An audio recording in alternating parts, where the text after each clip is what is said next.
Miss Catering! Ayan na, oh, di ba? First time namin magkita ni Miss Catering, pero wala naman talaga siyang catering. Hi! Hi! Hello po.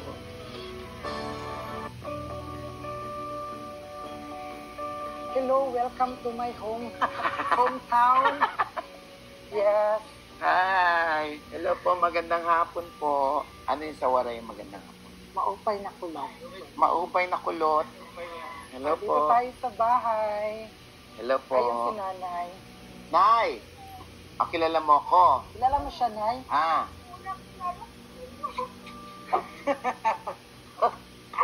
Kilala mo siya, nay? umamoy ng kilikili ko na yun. Mabango. Tinan mo, nakakatuwa. Langka, paborito ko yan. Langka yan, di ba? Hindi man durian. Langka.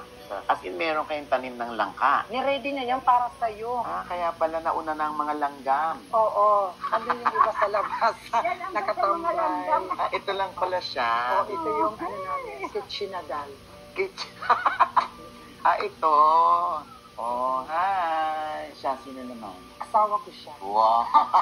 Babae. Ang sisira ng buhay ko. Siyempre, habang dumadayo kami rito, tulad ng aking sinabi, talaga namang personal natin pinuntahan, ang sikat na sikat ngayon at laging nang-viral kasi dahil sa kanyang mga itinuturong pag-i-Ingles, yung pakikipag-usap sa AFAM, at yung klase ng buhay na meron siya at napaka-unique at hindi niya ikinahihiya. Sino pa nga ba ang aking tinutukoy? Ang Miss Catering or Amor. Yes. Hello po. I'm Miss Catering, ang kumarin yung expired.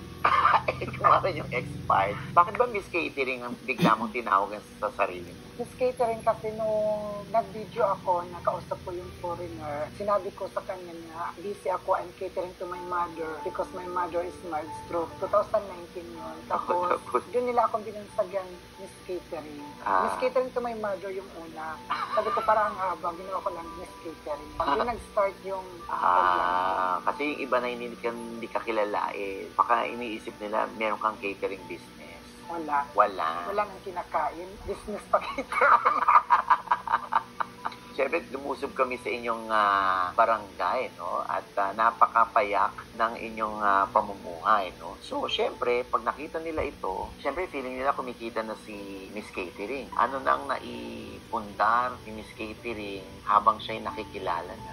Sa totoo lang, ang tagal ko nang social media, 5 years na. Palagi akong nababan sa TikTok ko, social media, kaya hindi ako makapag-focus. Pero iniisip ko na lang, siguro may reason kung bakit nangyayari sa akin to, pero hindi ako nagpipinahinaan ng loob. Gumagawa pa rin ako ng bagong account, gumagawa ako ng paraan. Kasi yung mga taong nagmamahal sa akin at suporta, alam ko nga na pinila ako at babalik sila para supportahan ako. Pero sa totoo lang, wala pa ako masasabing na ipundar, pero ang laki ng pinagbago ko dati ngayon kasi kahit wala pa naman, kontento naman ako, masaya ako kasi mayroong mga bagay na hindi ko in-expect na makukuo o darating, mayroong mga lugar na hindi ko in-expect na mapupuntahan ko, may mga pagkain na hindi ko in-expect na makakain ng pamilya ko.